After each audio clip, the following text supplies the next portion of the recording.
I looked into Willow and Ember Jewelry.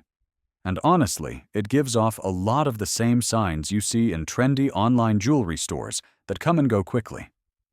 At first glance, the website looks aesthetic, polished, and full of high-quality product photos. But once you start digging deeper, the red flags start showing up fast. Most of the items are listed with huge discounts, 70% off, limited time sale, or clearance pricing that never seems to end. That's a common pattern among drop shipping stores.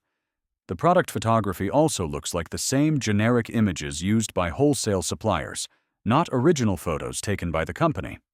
When I looked for real customer reviews, there wasn't much to go on.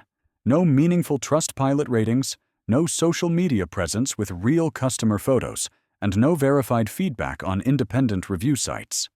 That lack of transparency makes it really hard to know whether customers are receiving orders on time or receiving anything at all. The shipping and refund policies are vague, and the contact information is minimal. Stores like this often have slow shipping and difficult returns.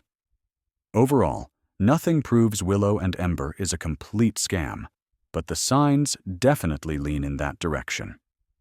If you're interested, stick with low-cost items and always use payment methods that protect you.